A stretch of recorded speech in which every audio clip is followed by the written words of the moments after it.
Like to start by expressing my appreciation for the privilege awarded to me to testify here today. It really is an honor to be asked to do so. I'm not here to talk about January 6th or about any particular threat, insurrection, or protest, political or ideological, real or imaginary. I'm here to talk about the already extant and expanding collusion of government and corporation in restricting the individual freedom and autonomy upon which the productive, generous, and stable psyche, economy, and state are themselves necessarily founded. I'll begin my comments, therefore, in the most general terms to shed light on the mounting problem. There are now 700 million CCTVs in China under the rule of the Communist Party.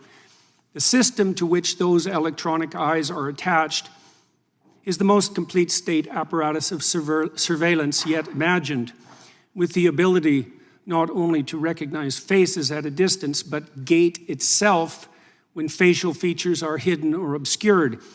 Such capability can and will soon be augmented to the point where the movement of eyes themselves, monitored by high-resolution and intelligent cameras, will soon be sufficient to identify any aware and active party.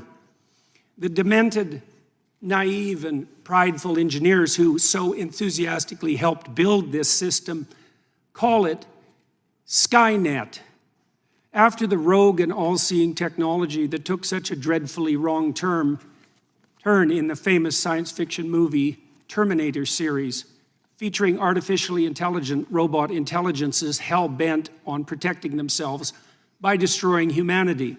The name also references a well-known Chinese phrase describing the reach of the divine itself. The net of heaven is vast, yet it misses nothing, which aptly describes the capabilities of the new state apparatus. The system is integrated with the so-called Chinese social credit system, which awards its involuntary participants with a score indicating their compliance with the dictates of the Chinese Communist Party, allowing for full control over access to everything they possess electronically, most ominously their savings and their access to travel, certainly all modern means of travel, but increasingly as the electronic gates come up, even by walking. If you're Chinese or a visitor, your access to the world can be reduced to zero if your social credit score falls beyond an arbitrary minimum. This allows you purposefully to be shut out of all activities that can be virtualized. And in a rapidly virtualizing world, this increasingly means all activities: driving, shopping, working, eating, finding shelter, even fraternizing with friends and family, as merely being in the presence of someone with a low social credit score means that your own score can be lowered. This has also opened up the opportunity for the government to extract slave-like labor from its citizens so burdened, as the donation of free work to the state still constitute one means by which erring Chinese men and women can increase their score and remain part of human society.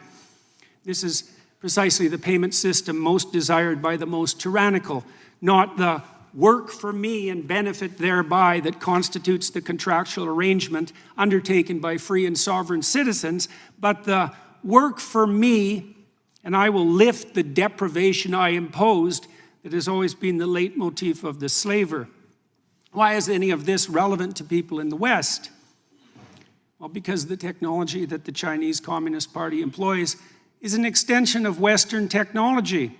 Because we already fell prey to the terrible temptation of lockdown employed by that state in the face of hypothetical crisis once and in the very recent past, because we're walking step by step in the same direction, partly because of the hypothetical convenience of universal and automatic recognition of identity, and partly because any problem whatsoever that now confronts us can easily be used to justify the increasing reach of the security and nanny state. It is said that Stone Age people, first confronted with cameras and their resultant photographs by modern anthropologists, objected to having their images captured as they feared the captivity of their souls. It turns out that such fear was prescient. The images that we leave behind while navigating virtual space are such close duplicates of our actual selves that the capture of our essence is at this point all but guaranteed. We all now have our doppelgangers. We all live so much in the virtual world in consequence of our purchasing habits and modes of electronically mediated communication that our very selves have become reducible to a frightening degree to data, the modern equivalent of our footprint, with the same data making up an image of our identity, an identity which can be and is increasingly bought and sold by the invisible corporate brokers that still mostly use it to sell us what we so desperately and carelessly and conveniently want, but that can also be used to track, monitor, and punish everything we do and say. Behavioral scientists facilitate this process with their reprehensible nudging, the practice of pushing people in a given ideologically determined direction by manipulating invisible incentives behind the scene. Corporations track purchasing decisions, developing algorithms that with increasing accuracy track our patterns of attention and action, allowing for the prediction of what might next be most enticing, doing so not only to offer us what we want, but to determine and shape what we need. Governments can and are colluding with these corporate agents to develop a picture not only of our actions, but of our thoughts and words, so that deviation from the desired end can be mapped, rewarded, and punished. The development of a digital identity and currency is nothing more than the likely end consequence of such inclinations, and the combination of both can and will facilitate the development of a surveillance state, the scope of which optimistic pessimists of totalitarianism such as George Orwell could scarcely imagine.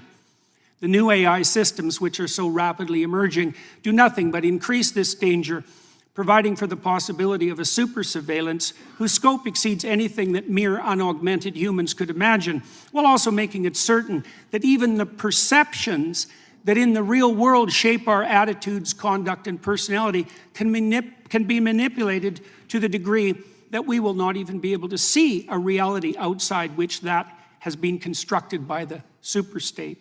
The ultimate fascist collusion between gigantic self-interested corporations and paranoid security-obsessed anti-human governments. We're already selling our souls to the superstate for the purposes of immediate gratification, while being enticed to do so by fear-mongering Mr. Chairman, could the ideologues. witness be asked to summarize, please? And do I have my 5 minutes or do I not? Yeah. You've gone over 5 Oh, minutes. I'm sorry. I can certainly. If the witness could summarize, we're always a little lenient with the time. If you could I'll summarize. take 10 more seconds. Sure.